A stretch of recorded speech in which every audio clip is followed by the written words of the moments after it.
Hello, welcome back to Space Engineers. In today's video, we'll look at another small land vehicle that yet again uses the decorative mod tank tracks over vanilla wheels.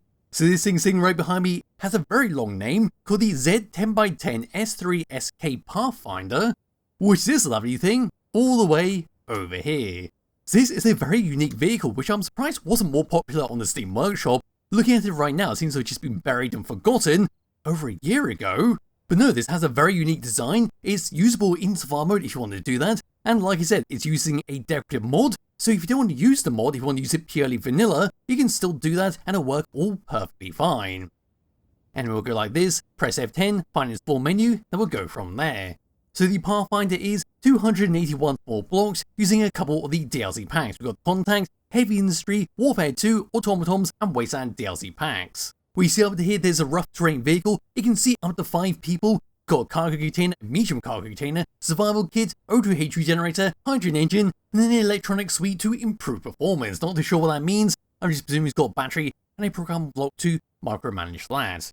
Anyway, down to here is where it talks about the mod being visual effect only. And all the way down the bottom here we see the scripts they use, the driver assistance, a script to control the batteries, and the ice manager. So giving this thing a thumbs up, we're going to move around towards the very front, have a quick look around the outside, get inside, drive around for a bit, see the tank tracks in action, and then that'll be that for this video. So my character can disappear just a little bit, off he goes, and this is what we get for the very front of the Pathfinder. So right over to here, what we got are 2 spotlights to light the general area in front of us, with then some orange and white steel blocks and armoured panels. Up here we see our flush cockpit to drive it around, slightly lopsided because the hydrogen engine sitting right next to it. And over here we see our big front wheels, which have been covered up by a decorative mod, tank track over vanilla wheels.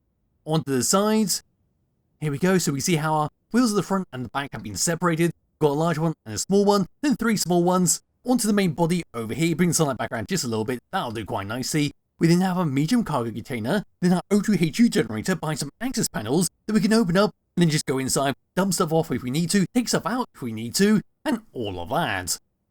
Towards the back here, here's your little trailer to carry your passengers around. So we've got 4 little seats inside here. We've got a survival kit as well, connected up to our O2H generator, which we can clearly see right there. A small cargo container to use as an access point to actually get inside the vehicle. Then down here, we've got some inset lights, so this whole area will be nice and bright and nice. And looking across like so, hydrogen tanks in the floor. Then a bit closer over to here. There we are. Then pulling back and looking down over to this section, we've got 2 little interior lights, adding to your brake lights and indicators, thanks to a little script. Then moving back up over here where we just were, here we are, so we've got some steel blocks come all the way up and across, 2 lights to shine at the back here, which we can turn on and off as we need to.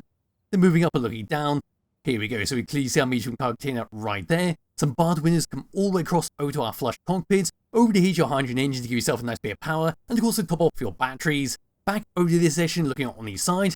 There we are, so under this section where the barred windows are behind the cockpit, we've got 3 air vents to suck in oxygen from surrounding areas to fill up your tanks. Make sure you don't have to waste ice on that.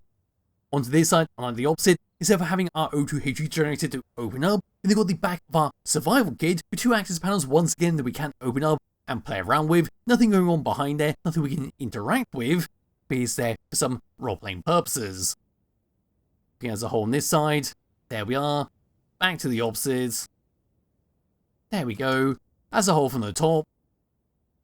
And then finally, underneath it. There we go. So really not too much to talk about. Just a bunch of steel blocks, a bunch of wheel suspensions, and then a bunch of hydrogen tanks. Make sure this thing can run for a nice long time on that hydrogen engine.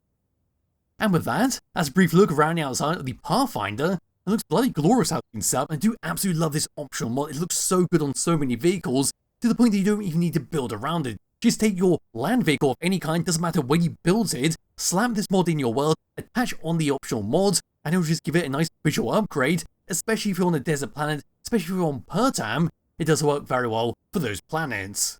But anyway, grab a whole main character, what we'll do now is go around towards the very back here, very quickly just hop up here. So here we come, no jetpack needed, now sit on the back, get transported to where we need to go, and of course, like I said, accesses go inside the vehicle and see what's going on, and to recharge yourself and respawn yourself on this survival kit. Outside of that, not really too much protection, so you're going to be out in the open and potentially shot off by an enemy drone. Now we can open up these, access the O2H generator, over here, access the medium cargo container. Now finally we come up into the cockpit and just see what's going on with this. So on the side, can't really see too much. Onto the opposite. There we go. And looking down and around, standard setup down here. So see me bring up the HUD, where we've got one tab to go through. So number 1 for your batteries to auto recharge. Number 2 is for your parking brakes, on and off. 3, 4, 5, 6, and 7 for your lights all around this vehicle. So making it nighttime, that'll do quite nicely. It's very foggy as well around here. Never really noticed that. But no, we're going to press number 3, number 4, number 5, number 6, and then finally number 7. So we still got the green light at the back there, so we easily know where the survival kit is, especially if you're using a very dark skybox where it is pitch black at night. You know, turning them on once again, we'll start on with number 7, number 6, number 5, that's quite hard to see number 5, there we are, can't really actually make that one out.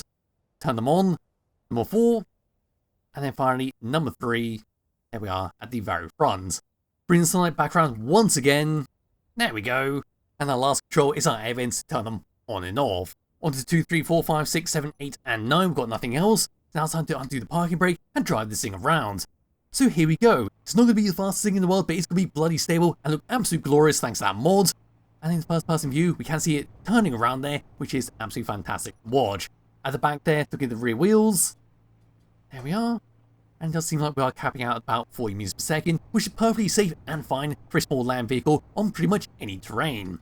Come to a stop. Notice this thing randomly flipping over. And then turning on the spot here, here we go. And there we are. So unlike a lot of tank track vehicles, this thing does not have a tight turning circle. It's actually quite a big turning circle compared to a lot of track vehicles. But no, that's what we get. And it's still perfectly serviceable at the end of the day for a nice little exploration vehicle. And a nice little vehicle just go moseying about in your world in. But other than that, that is pretty much it for this vehicle. So the only thing left to do with this thing is to remove the speed limit and we'll drive it to destruction. So here we go, we're now starting up. We see our tank tracks over there just spinning around quite violently. It is quite nice after a while, it does automatically slow down. So you get this nice little visual effect right here. Now we are going up at about 40 meters per second once again, 41. And here we go, we're now going above our maximum speed, 70, 80. Can we get to 100 meters per second? It looks like we are struggling to go over 90. There are 92, 93, turning it a little bit, being very careful not to flip the vehicle over. High in the HUD once again, there's a small little jump. That handles that quite well, actually, very respectable that. This looks like it could be the end of the vehicle. No, it's not. This thing is surprisingly resilient against quite reckless driving, to the point I would have thought it would just flipped over and just blown itself up by now, especially on that grassy patch. And well, that's what I was talking about, that's what I was expecting. And that's the end of this poor little vehicle. Can actually land on its feet. It might be able to, it's actually doing quite well there. I did not control it with that, I did not try and realign this thing, but it looks like it might. No, it's not, it's going to land on its roof. And that'll be the end of this vehicle. Yes, at the end of the day, that was bloody impressive with how it's actually surviving that long at that type of speed. And well, if you do want to use it in your world, I highly recommend downloading and checking it out yourself, because it's a glorious looking vehicle, very nice, very stable. And if you do keep the imposed speed limit on this vehicle, if you keep all the grammar blocks in check, then it should do very well in survival mode in the long run. Of course, you will need to attach on some turrets on here if you have drones in your world. If you are using any kind of enemy mods, which is quite easy to do, you could always remove some seats to the back there and attach it on there. Or just have it on the top of the vehicle where these barred windows are, or on top of the medium cargo container if you want to do that. So leave the description below to wish you download and try it yourself. Highly recommend you do. I'll be back with another video sometime soon. Bye bye.